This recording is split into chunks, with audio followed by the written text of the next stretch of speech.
Taiwo Hassan Ogogo ó ti dára lẹ̀, ó ti fi kú ṣàgbà wa. Òun Yínká Quadri, Délé Odùlé, Abbey Lanre, àwọn mẹ́rẹ̀ẹ̀rin ọ̀hún ìkan ni wọ́n lágbo òṣèré. Ẹni tí yóò rí àárín àwọn mẹ́rẹ̀ẹ̀rin ń tọ́ ó gbìyànjú pọ̀. Aago 10 ni wọ́n ti bẹ̀rẹ̀ ètò ìsìnkú. Ká ní wọn ò tètè sin Ògògó láago 10. Ìlú Ìlaró ìbágbàlejò kò ṣẹlẹ̀ rí.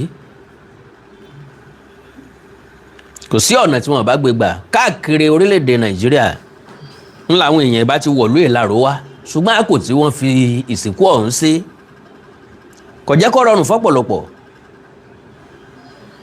Ṣùgbọ́n wọ́n mọ́nítọ̀ ẹ̀ back to back bí ètò ìsìnkú ṣe lọ. Yínká Quadri wọ́n láti bójútó náà. So like I said,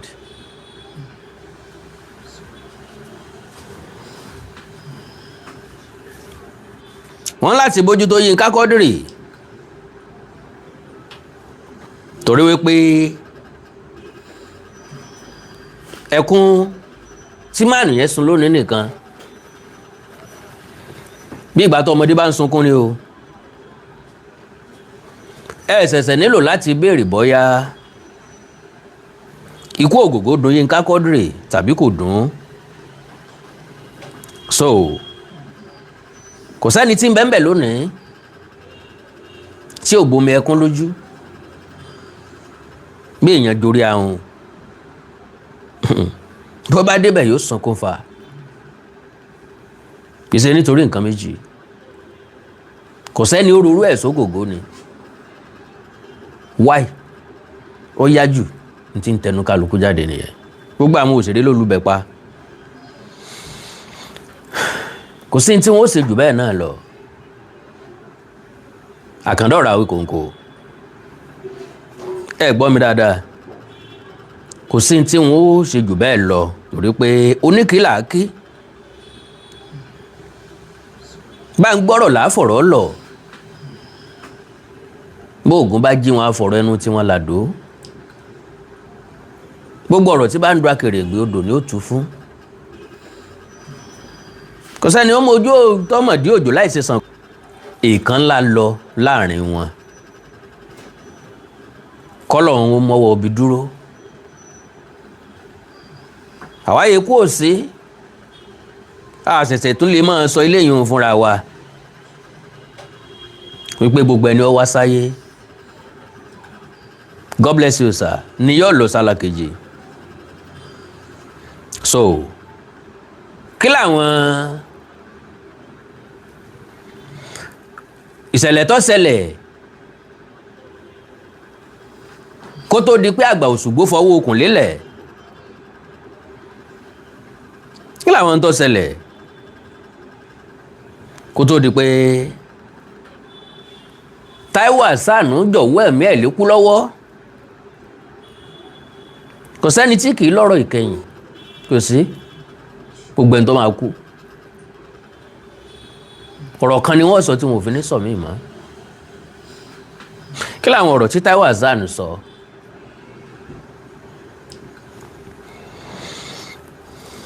Ó níyàwó ni, kò níyàwó ni, ìyàwó ń bẹ nílé ẹ̀, ìyàwó ò sí nílé ẹ̀. Eléyùn ọkọ̀ jàǹtí tèmi Àkàndọ̀rọ̀ Àwíkòǹkò lè tí mo lè nìkan dáhùn. Ibẹ̀ yẹn dẹ̀ kọ́ ni mo bá wá lónìí.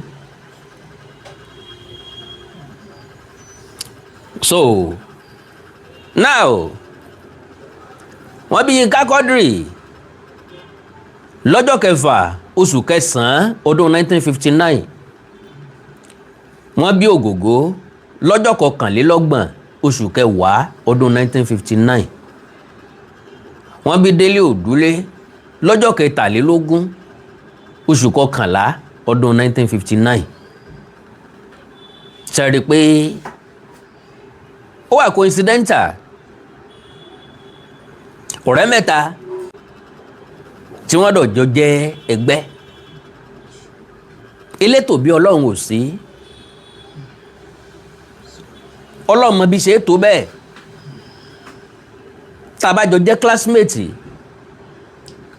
lo and behold a lè má jọ jẹ́ the same age lọ́pọ̀ ọgbà a tó máa ń jẹ́ the same age bracket torí pé wọn ò bí anulé kan náà tí wọ́n bá bí anulé kan náà láì kìí ṣèbejì àlèwá lọ́jọ́ kan náà wọ́n bí ìbejì gan ìkan kọ̀ọ̀kan jáde kíkejì ò tó tẹ̀lé tó dandan ní ká jura wa lọ ṣùgbọ́n mẹ́tẹ̀ẹ̀ta ní respect tó pọ̀ fúnra wọn kálukú dẹ̀ ló ń ṣe dáadáa nínú wọn. nínú àrò mẹ́ta ìkan ti fà wọn tó kù lẹ̀ lọ kò séyìí tó yẹ kó kú nù wọn kò sí rárá torí pé gbogbo wọn ni baálé ilé gbogbo wọn ni breadwinner ẹ dákun ẹ bá mi share program yìí mo fọlọ́ ń bẹ̀ yín ni mo bẹ̀ yín ni mo bẹ̀ yín ni mo bẹ̀ yín ni mo fọlọ́ ń bẹ̀ yín mi ò tó yín bẹ̀ níṣẹ́ o ẹ dákun ẹ bá mi share rẹ̀ ní wáyé tì so Taiwo Hassan Ogogo kì í ṣe rọ́mọ́ kì í ṣàwàdà mọ́ ó ti wọ́ káàlẹ̀ lọ lónìí ikú bàṣírí ẹ̀dá nígbà tẹ́mi àtẹnìkan sọ̀rọ̀ lónìí nígbà tí wọ́n ń sọ̀rọ̀ torí pé ń tọ́gbẹ́nu gbogbo èèyàn káàkiri ìlú lónìí ọ̀rọ̀ Ògògó ni mo wá sọ fún tọ̀hún pé lóòótọ́ gbogbo aládágbádá kú pàpà síbẹ̀síbẹ̀ náà kò sẹ́ni tí fẹ́ kú láàrin wa mo wá ní bí ó ṣe sẹ́ni tó fẹ́ kú láàrin wa ń ǹjọ́ nítọ́ mọ̀ wípé ikú nìsinmi nínú sinimá kan wọ́n kọ lórin ẹni tí kú nísinmi ẹni tí kú nísinmi ooo ẹni tí kú nísinmi bá mi mú gbà kò ṣeé wí mọ́ bá mi máa wò kò ṣeé sọ ọjọ́ àbá tí kò nìyẹn dópin ẹni tí kú nísinmi ẹni tí kú nísinmi ooo ẹni tí kú nísinmi kò sẹ́ni tó fẹ́ kú ṣùgbọ́n lọ́jọ́ tí ẹ̀dá bá ti kú ọjọ́ náà nísinmi ti dé wàhálà ilé ayé òkò gògó mọ́ ẹnìkan ní ó wọlé ìdìbò ní 2027 kò kan Taiwo Hassan mọ́ iye kan làwọn ọmọ iléèwé ń san ní Redeemer University kò gún Ògògó ráìsì tí wọ́n o kò kán mọ́ wọ́n fowó kówó epo wọ́n yọ owó kò lórí owó epo kò sí ntọ́kàn ń bẹ̀ wọ́n ní mọ́tò pẹ nìkan lójú ọ̀nà ibì kan kò kan Ògògó mọ́ ìkáyàsókè ò sí fún mọ́ ó ti sinmi because kálá ìkú ni kálá èèyàn kì í kú ni tàbí kálá rọrùn fáwọn èèyàn kan láti má kú rárá èèyàn bá pọ̀ nílé ayé o iṣẹ́ àkọsí ẹ̀dá tá a bá kọ́kọ́ máa ṣe nílé ayé òun ni láti ṣiṣẹ́ dé ọ̀nà tá a fi ní jáde láyé ẹ̀yin dádì àti mọ́mì mi ẹ má jẹ́ kí n gbà àkókò yín rárá so now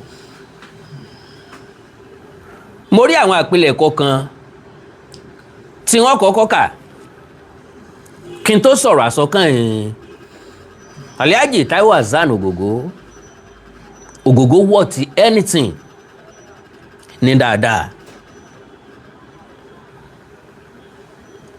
Ogogo worth anything ní dáadáa ẹnu mi gbé yan gan mo lè sọ̀rọ̀ dáadáa nígbà tí mo dórí program yìí ni torí pé Ogogo worth tribute látàárọ̀ kùtùkùtù lónìí mo ti kò sí ẹ̀yin náà sáré wíwì tí mo ṣe ó ń bẹ lórí ìtàkùn ayélujára bẹ́ẹ̀ bá kúrò lórí ètò ẹ̀ lọ́ọ́ wò Láwíkóńkó TV ó sì wà Láwíkóńkó tẹlifíṣàn lórí Facebook so ẹni ní as we mourn the painful loss of late Taiwo Hassan. Ẹ jọ̀ọ́ torí Ọlọ́run, let's pay close attention to Sayinka Quadri, Daddy Dele Odole, and the others in the Nollywood.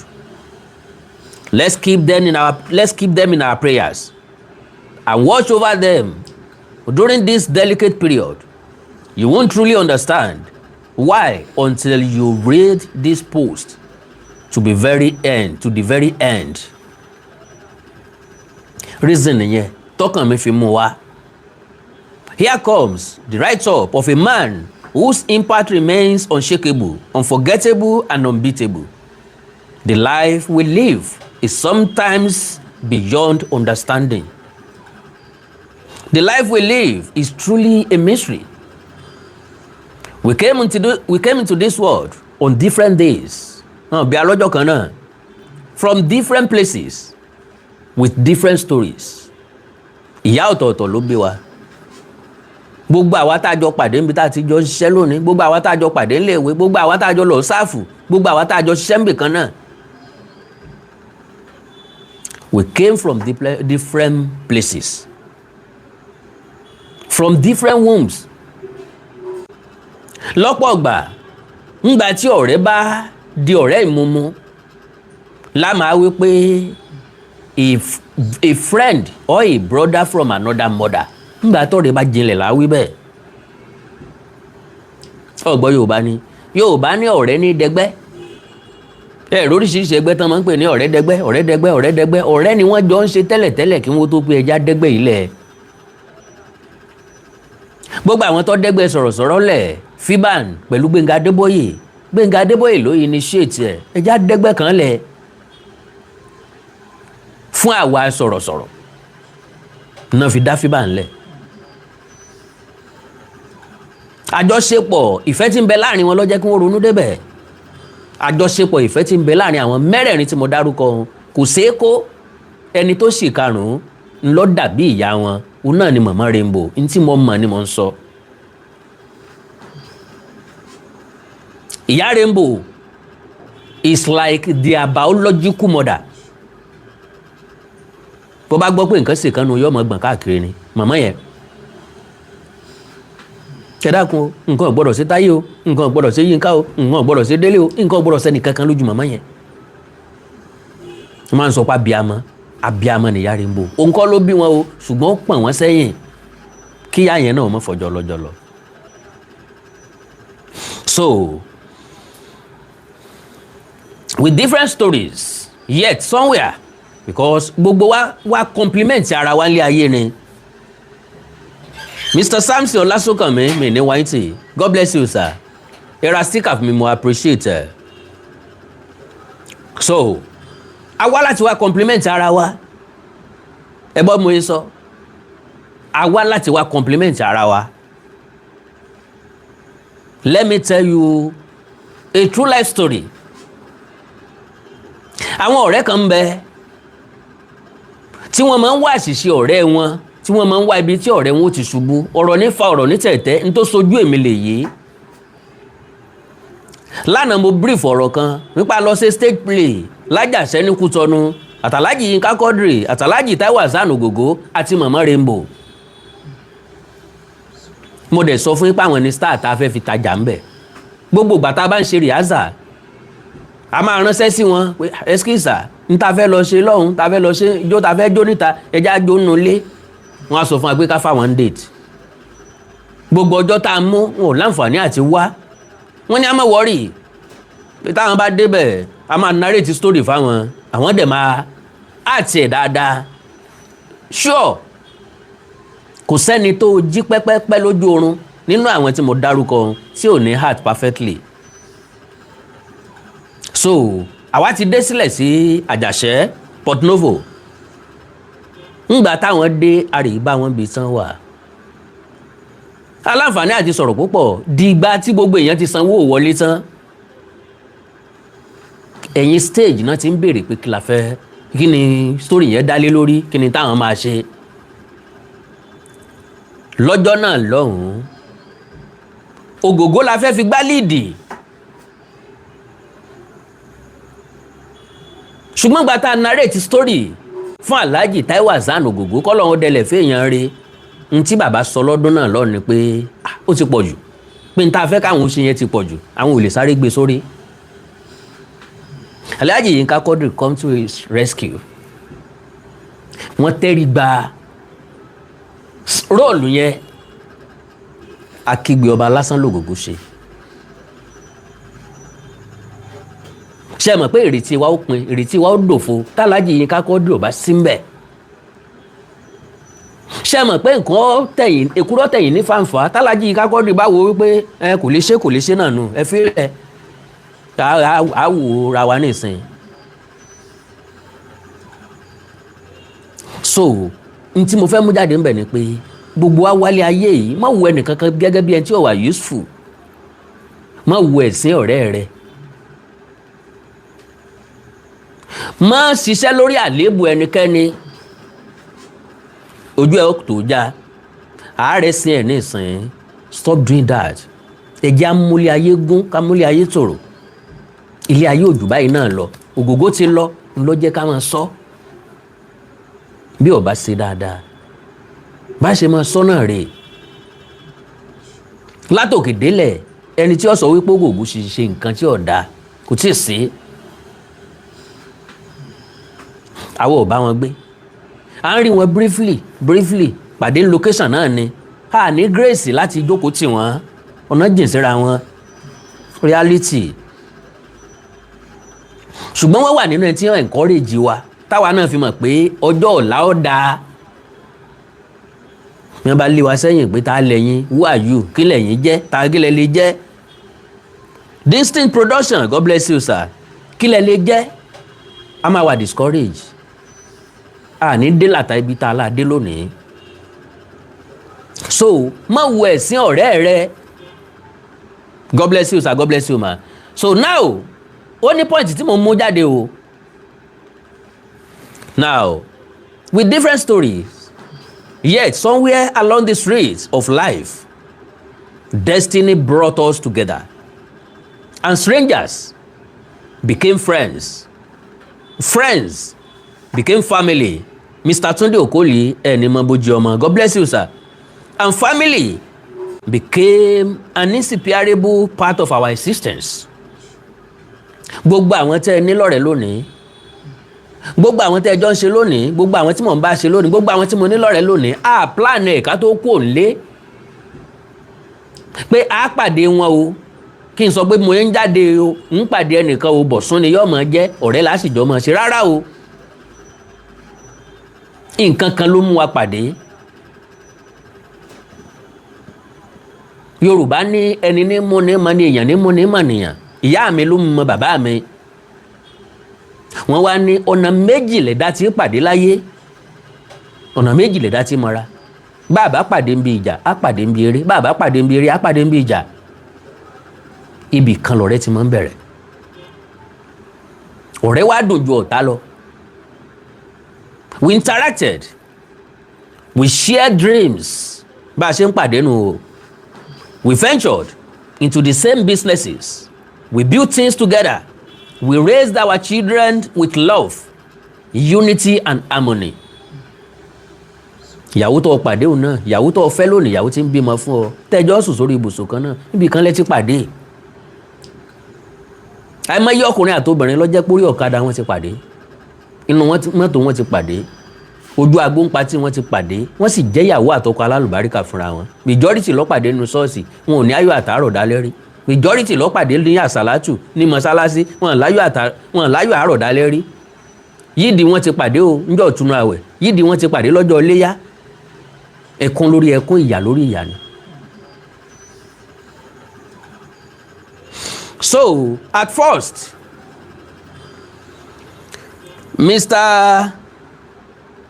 Ọláolúwatóyìn God bless you sir ṣé mo get here at first we were like water a mọ̀ sọ pé kò síbi tó mi ò lè sàn dé kò síbi tẹ́dá ò lè sàn dé separate and flowing in our own directions but with time life brought us too close that we became like blood connected By blood, nobody had to force or explain exactly how Daddy Yinka, Ogogo, and Udule are presently before death took one out of the three national heroes.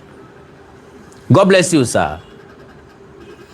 Mr. Bola Oluwatosin, God bless you, sir. So, perhaps it was simply written in the book of destiny, but then comes that painful reality we can never escape: death. Oh, Mrs. Bola Oluwatoyin, God bless you, ma. Mi ni wainti, God bless you, ma. Death, the food every living soul will eventually taste, came quietly and took away one of the major parts of this family without warning. Ikú ò sọ fún wa, without permission, kò gba àyè lọ́wọ́ wa, and without saying goodbye. Kò jẹ́ kí Ògògó láǹfààní láti juwọ́ sí a. Kó rẹ́rìn músẹ́ kí tọ́rọ̀ ẹ̀kẹ́ ẹ̀yìn jẹ jáde kó sọ pé bye bye, mo ń lọ rè o. Ẹ̀yin náà ń bọ̀ lọ́jọ́ kan o, ṣùgbọ́n ẹ sáyé rè o. Ẹ jẹ́ kí kó kásẹ̀ rí mọ́ yín lọ́wọ́. Because òye yé mi, bí àlùjánnà bá ń bẹ, ilé Ògògó nù. Lórí àárẹ̀ tó wà hàn, ó ní gbọ́kànlé nínú Ọlọ́run, ó ní gbàgbọ́ nínú Ọlọ́run, yóò sì máa fọkàn ṣàdúrà ni. I know him to that extent. Sorry. And now, the question that keeps echoing in my heart is, how are the people left behind feeling right now? Ṣé wọ́n ti dákẹ́ ẹkún? Sáwọn ọmọ ti gbóúnjẹ sẹ́nu? Ṣé kò sí àmì kan nínú ilé wọn lọ́ọ̀dẹ wọn lọ́wọ́lọ́wọ́ báyìí? Gbogbo ẹni tó lọbẹ̀ pátápátá ló ti padà sínú ilé wọn. Wọn ò jẹun kí wọ́n tó lọ. Kálukú ti fi nǹkan kún gbà tí wọ́n délé. Bẹ́ẹ̀ lómi bá lóun ọ̀jẹ̀ ìyàwó ẹ̀ pé kí ló dé? Kẹ́ ẹ má jẹun láti ìsìn oṣù mẹ́wàá. Kò dá Ògògó padà, ẹ fi nǹkan nù. Ní tó ti bàjẹ́ ká má jẹ́ ọba tí ò ti bàjẹ́ jẹ́. Ẹ̀yin náà gbọ́ náà ọ̀rọ̀ rẹ̀, ó ní ọ̀sà séun fáìmọye oṣù fáìmọye ọdún. Sẹ́yìn náà tó wá gbé ọ̀sà ni, ẹ má kó bá mi o, ẹ jẹun o. Ẹ̀rù ń yọ mí bà bí mo bá rántí ọjọ́ àti rọ̀run, mo bá dé oyè àbẹ̀fẹ́ Olúgbénga Adéwùsì lọ́kọ, ẹ̀rù màmá ń yọ mí bà o bí mo bá rántí ọjọ́ àti sùn o. Ákèmí nìkan ní yàrá, gbogbo ayé àrèlé, ìwà mi á bá mi dé sàré òkú o, owó àtọmọ ò lè bá mi lọ, á lọ láàrú lóòótọ́. Ògògó nìkan wọ́n kìbọ̀lẹ̀, ọmọ kú lódò. Wọ́n rọ́yè pẹ̀lẹ́ lórí, kò sólólùfẹ́ tó pé ẹ dákun torí Ọlọ́run ẹ dáwọ́ sọ́fẹ̀ dúró, ẹ jẹ́ ń bọ́ bẹ̀ kẹ́ ẹ rọ́yè pẹ̀lẹ́ mi náà lórí mọ́ bẹ́ẹ̀. Kò sí bẹ́ẹ̀ yẹn bọ́ bẹ̀ wọ́n yọ jáde padà. Onílé relé, Ògògó wà ń bẹ̀. Ògògó wà ń bẹ̀. So, how are the people left behind feeling right now? May God strengthen the family, friends, colleagues, and everyone whose heart is heavy with this loss. Let us remember them in our prayers. I honestly never wanted to bring this on board, but I cannot keep quiet because Taiwo Hassan Ogogo Kulodo was not just an actor to me. Honestly, he was a mentor, a father, a builder, a role model, and one of my favorite actors. And when I say favorite, I mean every word of it. Your impact was felt. Your craft spoke. Màmá tí mo lájọ sọ̀rọ̀ lónìí, ó ní Ògògó sì mọ heart bí ẹni pé nǹkan yẹn ṣẹlẹ̀ rí life. And that was the truth. Nothing but the truth. Acting ẹ̀ ó máa jẹ́ kí acting ó wù ọ́. With that simplicity, yóò máa deliver lẹ́yọ̀ kọ̀ọ̀kan. You will fall in love. Your presence mattered, and sense of fashion and action are undeniable. Kò fẹ́ action pọ̀ bí Ògògó náà o. What are you talking about? and you talk of man of action, you see Ogogo látòkè délẹ̀ tán bá sọ pé ọmọ kí ló ṣe network yìí Ogogo wọ́n sọ so sleep peacefully bá mi. May your soul rest in perfect peace, and may God grant your family the strength to bear these irreplaceable loss. Rest in peace. Taiwo Hassan Ogogo Kulodo. Ẹnìkan lọkọ ránṣẹ́ bẹ́ẹ̀. All right. Mo mọ̀ pé iná ó ṣeé ṣe kẹ́ bá fídíò yìí pàdé.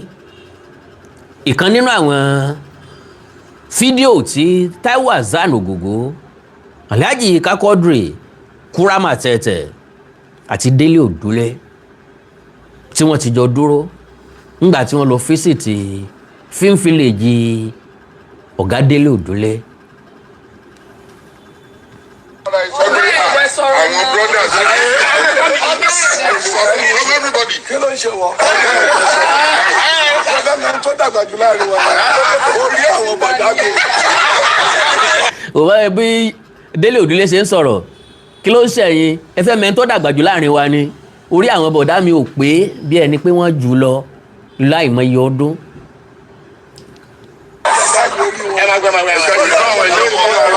Wọ́n yóò máa fi mí pa báyìí. Ogogo nìyẹn. Gbogbo yín ilẹ̀ kéré sí wa. Ẹ̀yin náà dàgbà o. Àbúrò tó lọ sí òkú ẹ̀gbọ́n ẹ̀ ní òwò. Ó má burú ẹ̀ dání. Kí ló ń tà láti sọ fún ọ? Nípa òun mọ̀ ẹni tó dúró ẹ̀gbọ́n mi ni. Ó dọ̀rọ̀ ìwọ̀n ìjọba ni. Yínká Quadri ló náwó sí yẹn o. Ìṣègbè ilé 23 good days ni mo fi ju báyìí lọ. Ogogo ní 23 good days ni mo fi ju báyìí lọ.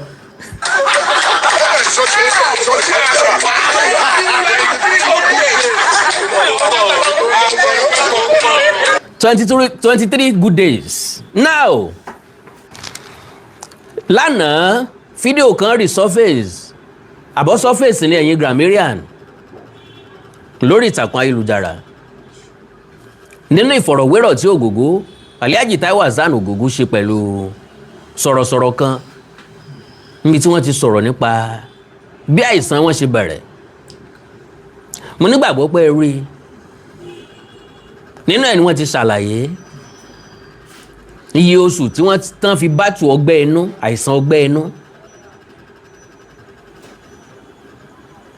báwọn ó ṣe máa po ẹ̀jẹ̀ àti bẹ́ẹ̀ bẹ́ẹ̀ lọ. Meanwhile lọ́pọ̀lọpọ̀ ìgbà bẹ́ẹ̀ èèyàn bá ń wúkọ́ tí bá ń po ẹ̀jẹ̀ àwọn èèyàn sọ wípé àṣàsí ni wọ́n á ní wọ́n fún ní nǹkan jẹ ni. Medically ọ̀pọ̀lọpọ̀ nǹkan ló lè ṣẹlẹ̀ bẹ́ẹ̀ tẹ́dà ó fi po ẹ̀jẹ̀ kó lè wà on record. Ẹ̀já gbọ́rọ̀ lẹ́nu Alhaji Taiwo Hassan Ogogo fúnra lára wọn.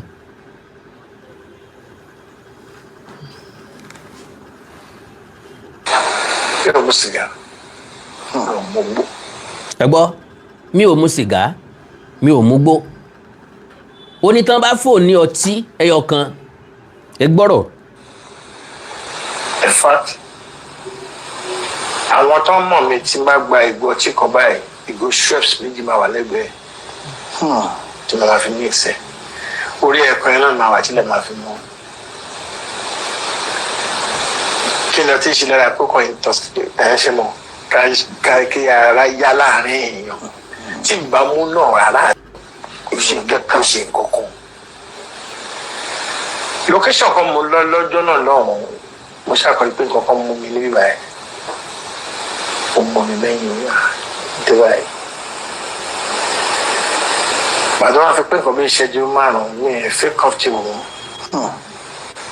Tí ó ṣàti jẹ nínú gbogbo kíni ẹ̀ náà wò láìpẹ́ this is cool. Ẹ gbọ́ gbogbo ibi tí ọ̀sà ti jẹ nínú gbogbo kíní ẹ̀ ni wọ́n wò báyìí. Ọ̀sà ti jẹ ìfun ló máa ń ṣiṣẹ́ pẹ̀lú. Ọ̀sà láwọn kan ní máa ń lọ́mọdá ẹni kan máa ń tí bá ti ní màlẹ́ríà díẹ̀ máa ń ní nǹkan lo alábòkun àtọ̀sàn wẹ̀wọ́ ní ni dókítà bá ká ọmọ ìgbà ẹ̀yin lẹ kó bára yín o ìlú ti ṣẹlẹ̀ gan nílé yìí. wow wọ́n ní tí nǹkan bá ṣe òun kí lóun máa ń lò bó ń bá ń ṣe ibà òun ó mu ọsàn wẹ́wẹ́ àtàlábùkún dókítà fi gbé ta aláàjì ẹ̀yin lẹ kó bára yín gan pẹ̀lú àwọn nǹkan tẹ́ ń jẹ àti tẹ́ ń mu níbi tí jẹjẹrẹ ti ráǹfààní àti wọlé nù torí pé ọgbẹ́ inú fúnra lára ẹ̀ ó ti níbi tó gan ti jẹ ṣẹ́ẹ̀sì mọ̀ pé gbégbò bá ń bẹ lẹ́sẹ̀ elégbò tẹ̀sìn bá ń wọ̀ ọ́ wọ́n á mọ̀ ń pe kinní kan ní tetanus bí nǹkan míì bá ń wọ̀ ọ́ èyí ó tún nǹkan míì ó tún ṣèyàn láti bí egbò tó mú yàn gẹ́gẹ́ bẹ́ẹ̀ ni tí wọ́n ń pè ní ọ̀sà mo gbá research nípa ọ̀sà wọ́n jẹ́ kó yé wa wípé ọ̀sà ò kì í dúró sí àbí nípa ọgbẹ́ inú àbí nípa jẹjẹrẹ nǹkan fẹ́ ká máa lákọ̀ ọmọ lórí ni ìyẹn kánsà ìwádìí jẹ́ ó yé wa wípé kì í dúró sójú kan níbi tó ti bẹ̀rẹ̀ ńlẹ́ kàn máa fi pè é bó bá jẹ́ lungs ni ẹ pé ulcer of the lungs tàbí cancer of the lung tó bá jẹ́ liver ni ńlẹ́ fi pè é ṣùgbọ́n lè kúrò nígbà kó lọ sí lung ó lè kúrò ní lung kó wá sí liver ó lè kúrò mbẹ́ kó tún lọ bòmí kó tún lọ kidney ṣùgbọ́n bí tó ti bẹ̀rẹ̀ ló kọ́ tẹ́ fi máa pè é.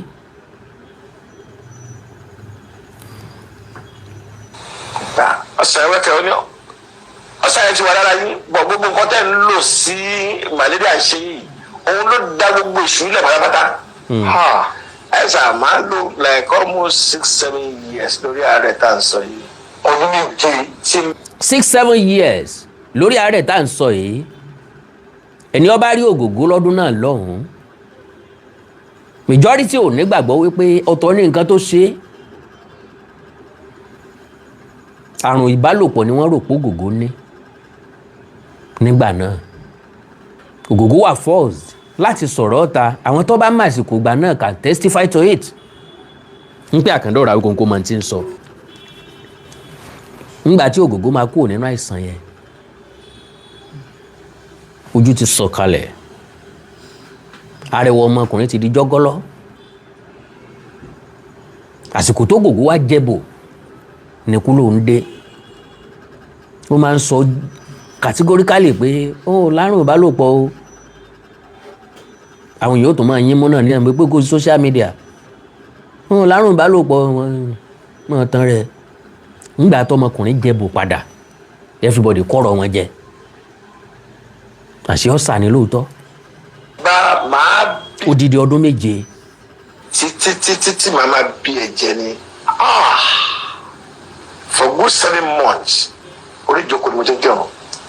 kò lè dọ̀bálẹ̀ kò lè dorí kodò kí. Allahu Akbar ìwọ rò pé ó ti tán ibi tó gbé worst dé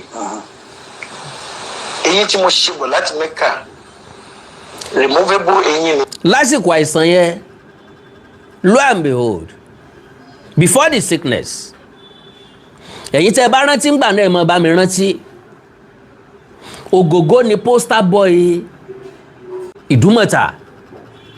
ìdúmọ̀tà nílé móvì lọ́dún náà ní gbogbo ìgbà yẹn ìdúmọ̀tà náà ti ń ta fíìmù ìdúmọ̀tà lẹ́ẹ̀tì lọ kó fíìmù apart from pé mi wà nínú tíátà mo wà nínú ANTP nígbà yẹn mo tún wà nínú video club mo tún ṣe video club fíìmù tí Ògògó ọba ti sí ń bẹ̀ à ní ra o tó ráwọn èèyàn nígbà lọ́wọ́ àwọn ò ní wò ó Ògògó ni poster boy ní ìdúmọ̀tà Yínká Quadri ò kì í jowó ẹ̀ Délé Òdúlé ò kì í jowó ẹ̀ wọ́n rálé ràǹdà ara wọn support ara wọn ńgbà tára Ògògó yá tán àwọn Yínká Quadri Délé Òdúlé we always ask you for role for Ògògó níbi tí ìfẹ́ ọ̀hún jinlẹ̀ dé tí èèyàn kan kò lè ráàrin wọn kò túmọ̀ sí pé wọn ò ní bára wọn jà o wọ́n ń jàjà fẹ́ wọ́n ó béèrè róòlù f'Ògògó bẹ́ẹ̀ bá pè wọ́n sí location tó Ògògó fi integrate sínú tíátà padà kó tún tó rẹ́sẹ̀ wálẹ̀ padà lóòótọ́ làpá ò dàbí ojú ara mọ́ torí pé kó tó dìgbà náà ọ̀pọ̀lọpọ̀ òṣèré orí ìtàgé tó kéré ńgbà náà ló ti dìde. ṣùgbọ́n torí pé àwọn èèyàn kan ń bẹ tó jẹ́ pé 20 ọdún tí wọ́n bá tilẹ̀kùn ìjọ́kíjọ́ tán bá tó ṣílẹ̀kùn wọn jáde padà wọn ó tún tàjọ anybody lọ. ìbẹ̀ rántí Ibrahim Chatta ó sọ ńgbà kan tóun bá ti péye ọdún báyìí òun ò ṣe sinimá mọ́. ẹ̀bẹ̀ pọ̀ ní ẹlẹ́bẹ̀ àwọn èèyàn bẹ̀rẹ̀ sí ní bẹ̀ dákun máa ṣe máa bá wa háàtì afẹ́ máa rí ọ afẹ́ ńgbà tí ẹ̀bùn wà ní o bí èèyàn lásán bá dánrú ẹ̀ wò ọjà ọ̀tàn gbá ẹ̀. Ibrahim Chatta is one of those people tó lè sọ pé mo fi iye ọdún kan lẹ̀ wọn háàtì mọ́ n ó tún padà háàtì tó bá yá. Is somebody like Guardiola coach Barcelona ó gba 14 trophies within 4 years. wọ́n ní kó tẹ̀síwájú ó ní no ó ní I am exhausted. I want to have a sabbatical. gbogbo klọ́ọ̀bù ní ń pè máa ń bọ̀ á fún iye báyìí á san iye báyìí fún ọ wọ́n jẹ́ béèrè iye tó bá wù ọ́ á fún black check. ó ní rọ̀ òun fẹ́ sinmi ní sẹ́ẹ̀. ó lọ sinmi lọ́dún kan. àbájáde ìsinmi ó gba Germany lọ ó lọ coach Bayern Munich. kò rí Champions League gbà ń bẹ̀ ṣùgbọ́n ó gba league fún wa kó tó kú. kí ló ṣe network yìí báyìí torí Ọlọ́run. so ẹja gbọ́rọ̀ Ògògó tán. tó máa ń yọ kò sẹ́ni tó wọ́n ya stars báyìí ó máa ń mú àwọn èèyàn kan lọ ṣe ni jẹ́ ọkọ̀ mú kan tí ẹ̀ ọ̀hún yìí lọ́wọ́ kí wọ́n bá mú un dání báyìí níwájú ilé mi mo dẹ̀ díjú báyìí sọ́nà. ọ̀sọ̀ yìí mọ́kànù. all right. irú èèyàn wo lògògó àpilẹ̀kọ kan náà rèé the mark of a true father beyond the screen Alhaji Taiwo Hassan Ogogo was his children's greatest hero. àtàwọn ọmọ ẹ̀ wọ́n máa ṣe bí bébì wọ́n máa ṣe bí ọmọ kéékèèké. They say a man's truest legacy is not the wealth he leaves behind or even the trophies on his behalf. It is the depth of love in the hearts of his children. àwa bàbá ẹ jẹ́ ká máa sún máwọn ọmọ wa ẹ jẹ́ máa bá àwọn ọmọ wa ṣeré. ẹ má jẹ́ káwọn ìyàwó wọ́n sọ wá di ẹkùn tágìrìgì gbére ẹ̀ níjà. òde kẹrù ọbẹ̀ lẹ́rù òde káwọn ọmọ gbọ̀n jìnnìjìnnì ẹ jẹ́ ayọ̀ eléyìí kúrò nínú oríkì àwa bàbá. Play with your children. béèrè tí wọ́n kọ́ léèwé béèrè tí wọ́n jẹ béèrè pé tí wọ́n ti jẹun mú wọn wá sọ́dọ̀ gbé wọn lẹ́sẹ̀ tán bá kéré. irú bàbá bẹ́ẹ̀ lògògó àwọn ọmọ ẹ ti dàgbà ṣùgbọ́n still ìmọ̀ ń ṣe wọ́n bíi bébì ni yóò sì máa wú ọ lórí. So in Hollywood and millions of fans mourn the passing of the iconic Alhaji Taiwo Hassan, affectionately known as Ogogo. Our focus here shifts to the beautiful unbroken band he shares either on our television screens, but to his children, Lolade, Ibrahim, Halima, Lima, and Kira, he was simply daddy. A present, fiercely protective, and deeply loving anchor who poured his absolute best into raising children. The profound grief and absolute dedication shown by his daughters and son during his final days didn't happen by accident. It was the harvest of a lifetime of deliberate, unconditional fatherly love. He didn't just provide. Torí majority nínú wa a nígbàgbọ́ pé kákan ṣiṣẹ́ owó ni kákan pèsè owó ni mo ti ránjẹ sílé fún un tún wà láwọn mo sanwó aṣọ mo sanwó skul wọn mo raṣọ sí wọn lọ́rùn ẹ wo ẹ jẹ́ kí màmá ọmọ ṣe dákun torí Ọlọ́run gbèfẹ́ rẹ sáwọn ọmọ rẹ lọ́kàn. It was the harvest of a lifetime, a deliberate and unconditional fatherly love. He didn't just provide, he listened, he monitored, he mentored, and he stood as their biggest cheerleader. He taught them humility. Àwọn ọmọ yẹn ní respect ikú, respect and unity, virtues that shone brightly as they stood firmly by his side until his very last breath. Ìyàwó méjìlá Alhaji Taiwo Hassan Ogogo ní. Kọ́ wa lè mọ̀ pé ọmọ ìyàwó rẹ̀ ọmọ ìyálé rẹ̀. Ìyálé according ó bímọ méjì. All right. Here we believe in celebrating our legends, not just for their acts, but for the beautiful humanity they brought to our world. Ogogo didn't just act out of fatherhood on screen. He lived it perfectly in his own home. Thank you, Baba, for showing the world that it truly means what it truly means to be a loving father. The devotion of your children is the ultimate proof that you ran a glorious race. Our hearts and prayers continue to be with the Taiwo Hassan family. Your father's crown of love will never fade. Yẹ́rì pé mi náà sọ bẹ́ẹ̀ pé àwọn ọmọ yẹn ogun ńlá ni. Now, ẹ̀já sọ̀rọ̀ díẹ̀ nípa first wife Ogogo, Madam Ajoke Taiwo.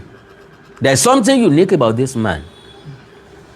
Being a devoted Muslim, do you know pé Christian ìyàwó ẹ̀ àkọ́kọ́?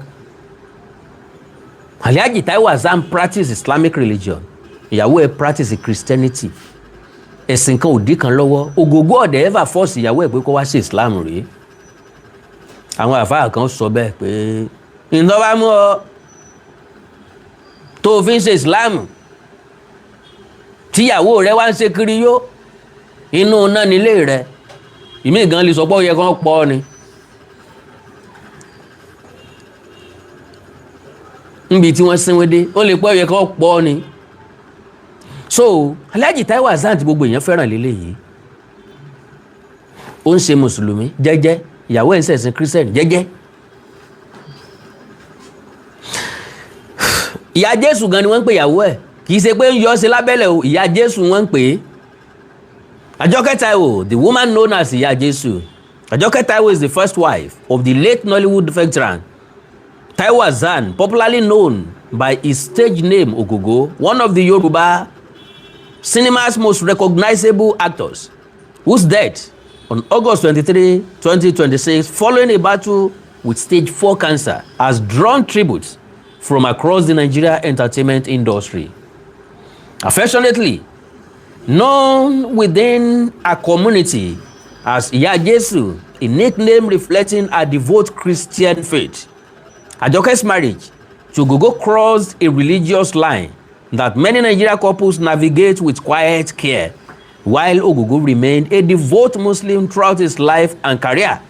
Ajoke practiced Christianity, with the couple maintaining their individual faiths within their household rather than either partner converting to match the other. A domestic arrangement that speaks to a brother often unremarked upon reality of interfaith family life across Yoruba land. Together, Ajoke and Ogogo raised 2 daughters, Halima Taiwo and Shakira Taiwo, whose names themselves carry the blended religious and cultural identity of their upbringing. Ogogo would later marry a second wife as well, a family structure not uncommon within certain Nigerian cultural and religious contexts, particularly among the 4 Muslim households of his generation. Mẹ́lọ̀ Ọlọ́run wí lọ́rọ̀ àwọn Mùsùlùmí, mẹ́lọ̀ Ọlọ́run wí lọ́rọ̀ àwọn Christian náà. Àwọn ìgbàlódé pásítọ̀ ń ló dojú gbogbo ẹ̀rú ní ọkọ kan aya kan, wọn ò wá là fún wọn pé ẹni tí ó bá ṣe alàgbà àbẹ̀ni tí ó bá joyè díkìn ni wọ́n ní kó fẹ́ ìyàwó kan kó lọ́kọ kan. Kì í ṣe gbogbo ayé. Olùdásílẹ̀ church ń bàbá mi, ìyàwó 9 ló ní, mọ́ mi ni ìyàwó tó kéré jù. Ìwọ náà wá imagine ká ní wọn ò bí mi ayé. Tẹ́ẹ̀ ní mẹ́tí ń jáwé kóńkó. Ká ní wọn ò bí mi sáyé. Bá mi ti lé lọ́mọ 100 ọdún kan tó bí mi. Èmi rèé o. Ń lọ jẹ́ kí gbogbo ojú ó tètè funfun o.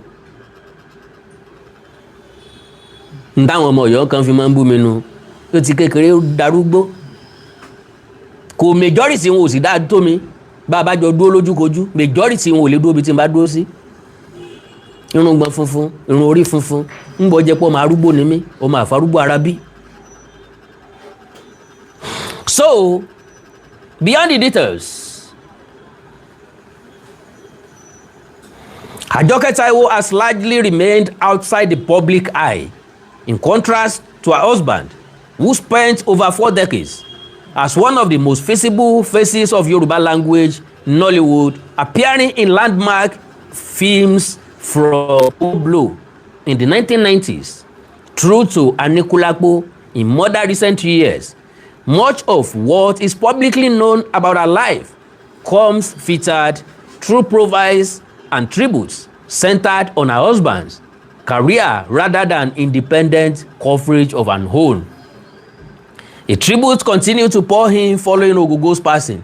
Ajoke Taiwo's role as one of the family members closest to him throughout his decades in the industry remains a quiet but significant part of the actor's personal story.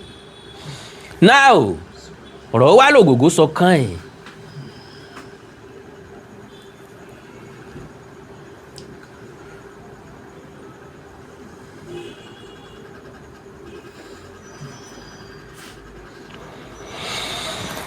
Gẹ́gẹ́ bí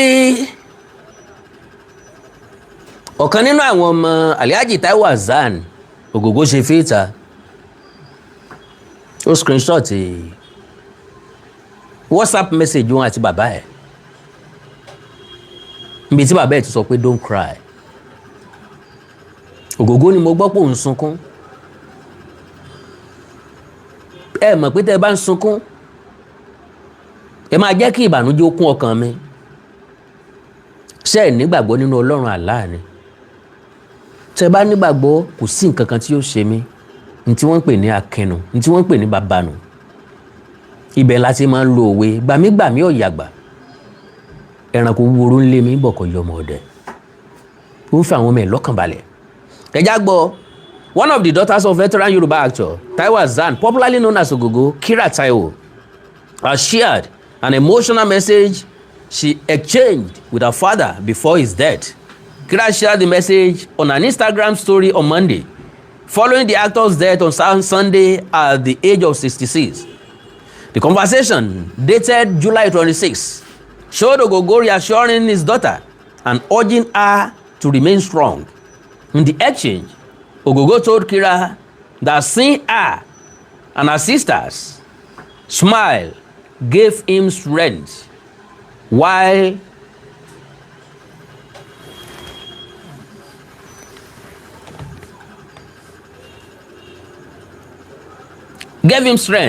urging her not to cry. He said, and I quote, he wrote, and I quote, "How are you? I heard you are crying. Seeing you and your sister smile is making me strong.